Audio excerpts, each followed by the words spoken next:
Greetings gastronauts, this is KeefCooks, I'm Keef, and today I'm going to do, something really exotic and Indian. I'm going to make Nargisi Kofta.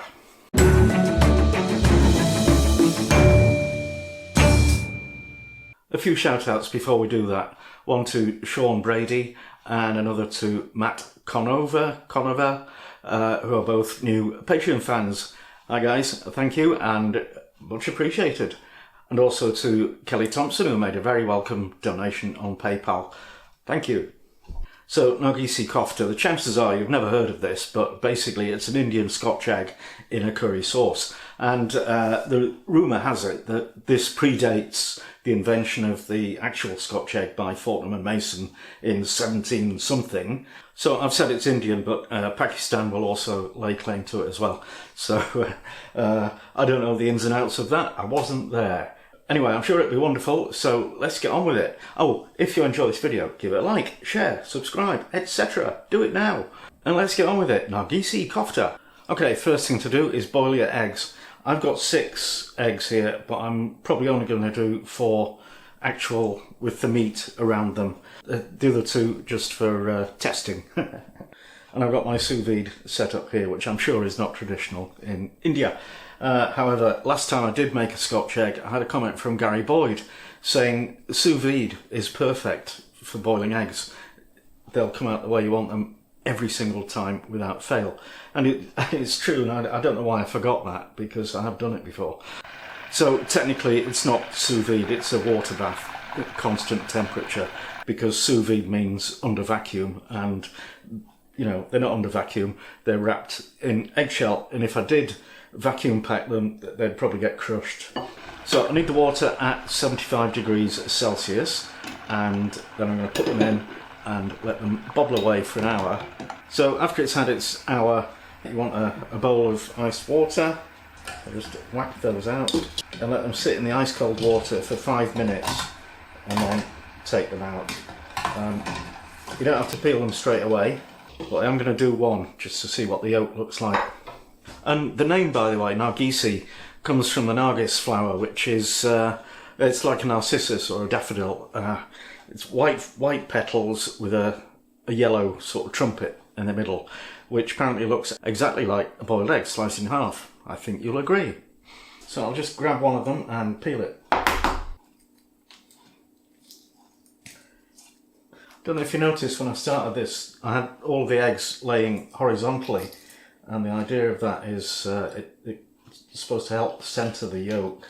So they've been lying like that overnight. Here we go then. Ooh. Alright. That is, that's exactly what I wanted. Not set really solid, but not running. So yeah, that's good. Right. That's my lunch. Going in a sandwich. Now I'm going to do the meat mixture for the kofta to wrap the eggs. So I've got a teaspoon each of ginger puree, garlic puree, possibly the other way around, ground cumin and red chili powder, and a teaspoon of salt, an onion, an egg, and 500 grams of meat. Now what I thought I got was 500 grams of lamb leg steak, but it turned out to be only 300. So I'm going to supplement it with 200 grams of minced beef, which isn't quite normal, but you know, it'll be alright. So we need to mix all these together to get quite a fine mixture. And 4 tablespoons of this, which is gram flour. It's ground up chickpeas, basically.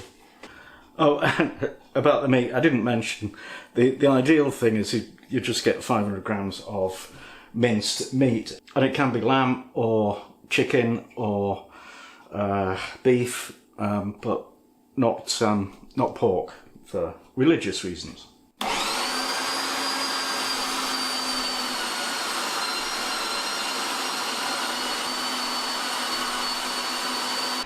Okay, that's all the stuff after the first pass through the mincer.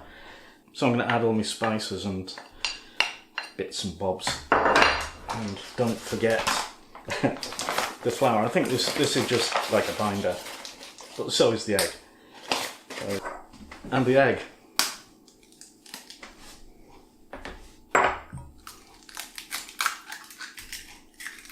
Now, these koftas can be eaten on their own or served in a sauce masala kind of thing.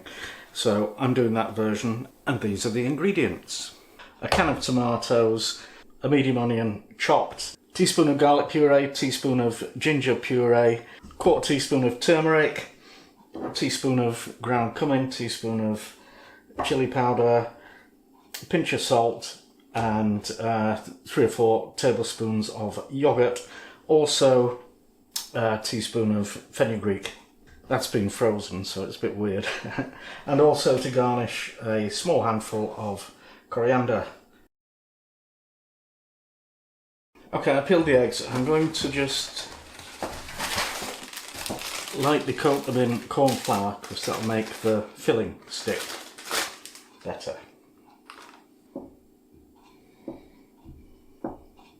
So when I said filling, what I meant actually was the exact opposite of that.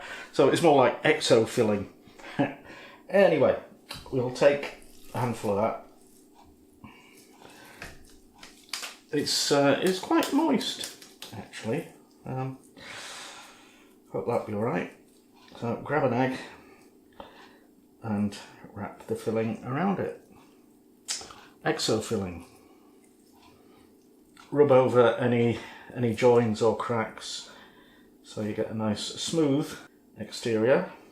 And unlike a British Scotch egg, this is it. There's no breadcrumb coating. All right, there we go. 5 blobs of kofta. Now we need to partially cook the koftas just briefly to get them a little bit crispy on the outside, and then take them out, set them aside, and they'll go in the masala to finish off later.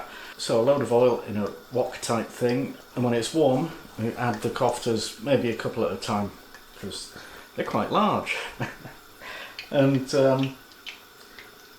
just let them cook all over just for about a minute, and then take them out and drain them.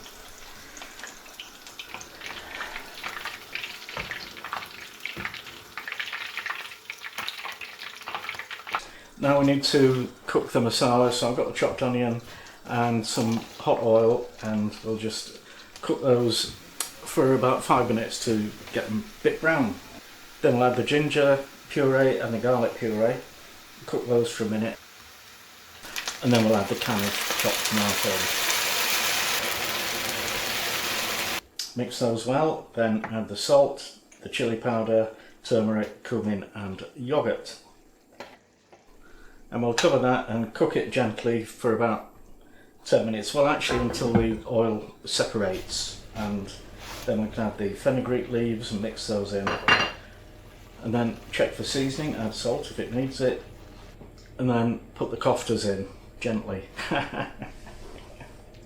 Now I'm actually going to finish this in the oven because I don't want to be stirring it and risking breaking the koftas. So I'll put the oven on medium and we'll bake it without a lid on for about 20 minutes.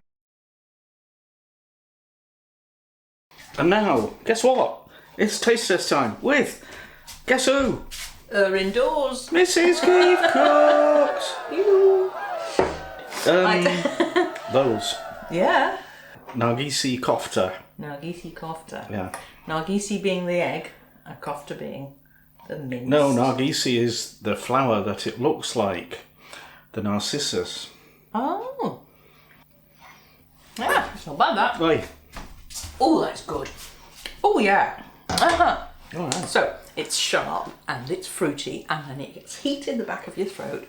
And yeah, Nargisi for the way the egg looks, yeah? The centre of the flower. And the And are you happy with the yolk? Yeah. Good. You know about us and our egg yolks. These were special eggs from Lidl, special yellow, extra yellow yolks. Oh, I like this. How come I've never heard of this before? Well, it's not a thing, is it? It's not a popular thing. I've never seen it, I think it anywhere could be. in England. I was telling Keith when he said he was going to do this.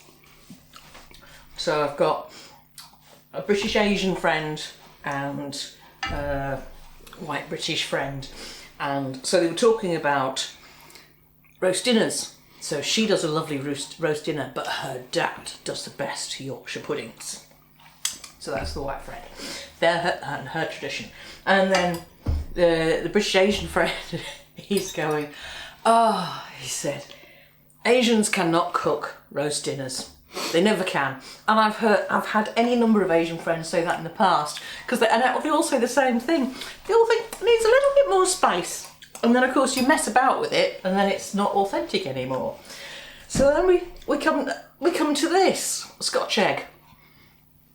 An Indian Scotch egg. And have you told them all about Fortnum Mason and all the rest of it? Oh yeah. Oh yeah. So I thought he would have done. So Keef's made enough of these so I can take it into work tomorrow, so that Daniela and Afzal can have half each. I would have to take some sauce and see what they think of this blending. Fusion. Cross-cultural. Yeah. What's name? It's a bit hot today, but Yeah. Yeah, we're having another heat waves. that's beautiful. Gosh. Oh. You can come again. Oh, really?